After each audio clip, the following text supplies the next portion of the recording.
Chris Mackowski for Emerging Civil War, and I'm exploring the Stones River battlefield. And I'll be honest, I'm no expert on this battle. I'm out here doing some recon work for my colleagues Bert Dunkerley and Carolyn Davis, who have put together a book for the Emerging Civil War series on Stones River. And so that'll be coming soon, and I'm working on the photography for them.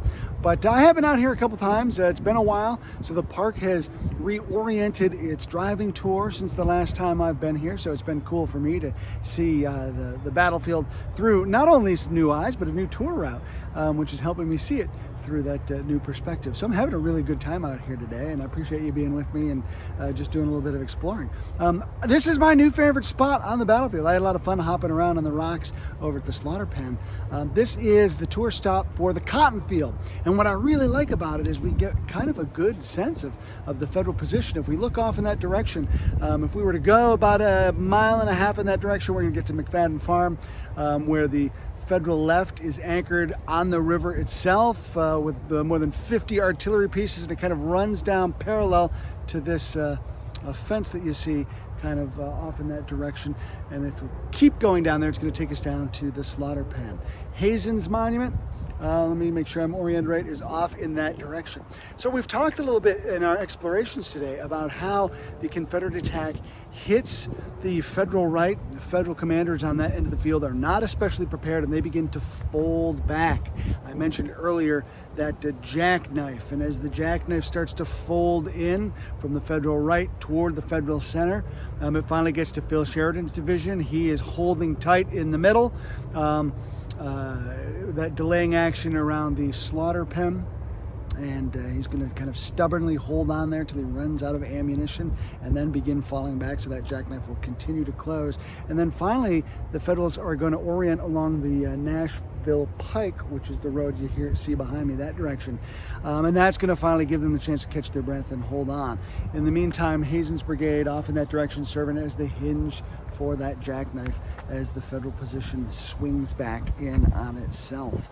And so that's what makes them so crucial over there. So here at the stop for the cotton field, you can kind of see some of that sweeping action and start to get a sense of how the battlefield is oriented.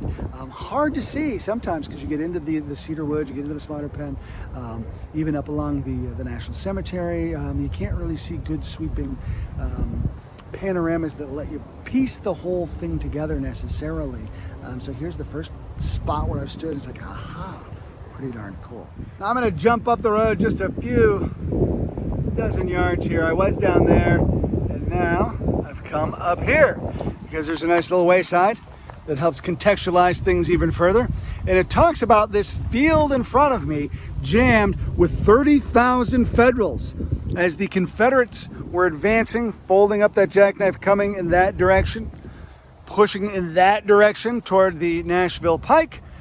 The Federal armies finally found a place to fortify and regroup, and so there's a huge concentrated line all the way along that area. So imagine if you are Confederates coming out of the cedar woods behind the camera and pushing off in this direction, and suddenly, oh, wait, they have stopped running, they're holding their position, and oh crap. So it's here along the western edge of the cotton field that the Federals are finally able to make a stand, regroup. They're going to fortify their position, and Confederates are going to hold off. They'll actually pass the whole next day in relative peace and quiet to usher in the new year before things start again for the grand final assault on the 2nd of January. I'm really having a good time out here. I'm glad you're with me. Thanks for hanging with me. Thanks for exploring. I'm Chris Mackowski for Emerging Civil War.